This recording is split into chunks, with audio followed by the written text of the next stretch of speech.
एक ऐसा नेता जिसने आज़ादी की लड़ाई बंदूक के दम पर लड़ने की ठानी, जिसने अंग्रेजों की नींव हिला दी और फिर अचानक गुमनाम हो गया। हम बात कर रहे हैं नेताजी सुभाष चंद्र बोस की।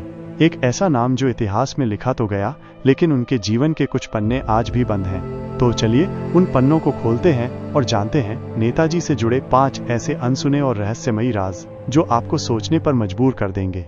फैक्ट 1। जापान में एक गुप्त सेना की तैयारी। जब गांधी जी अंग्रेजों से शांतिपूर्ण तरीके से लड़ रहे थे, तब नेताजी मान चुके थे कि आज़ादी सिर्फ बातों से नहीं आएगी।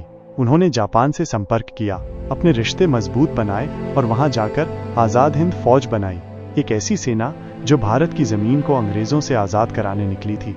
नेताजी ने जापान की खुफिया एजेंसियों के साथ मिलकर गुप्त ट्रेनिंग कैंप और रणनीति तैयार की ताकि अंग्रेजों को सीधे युद्ध में टक्कर दी जा सके।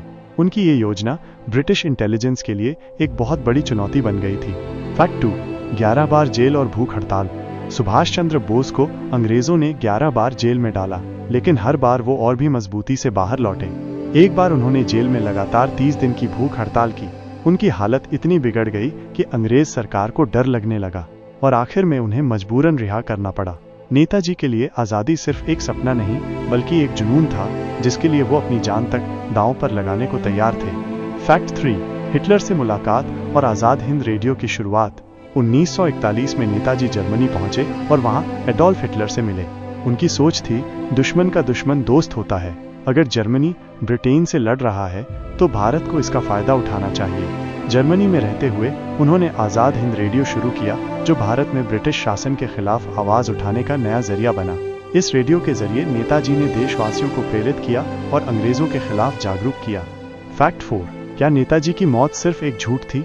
आधिकारिक रिकॉर्ड के मुताबिक नेताजी की मौत 1945 में एक प्लेन क्रैश में हो गई थी, लेकिन आज तक ना उनका शरीर मिला, ना कोई तस्वीर और ना ही कोई पुख्ता सबूत जिनसे यह साबित हो सके कि नेताजी की मौत उस प्लेन क्रैश में ही हुई थी। जापानी डॉक्टर्स की रिपोर्टों में भी मतभेद है। यहाँ तक कि रूसी खुफिया एजेंसियों के पास भी ऐसी जानकारियां थीं जो बताती हैं कि नेताजी क्रैश के बाद भी जिंदा थे। तो क्या उनकी मौत सिर्फ एक अफवाह थी? क्या वो किसी बड़े मिशन पर गुमनाम हो गए थे? फैक्ट 5। गुमनामी बाबा, क्या वो नेताजी ही थे? उत्तर प्रदेश के फैजाबाद में एक रहस्यमयी साधु रहते थे जिनका नाम था गुमनामी बाबा। उनकी आदतें, आवाज, बोलने का तरीका सब कुछ नेताजी से मिलता था।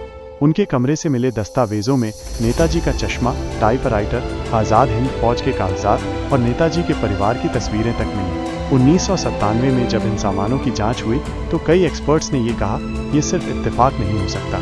तो क्या नेताजी ने अपनी पहचान छुपा ली थी? अगर हाँ, तो क्यों?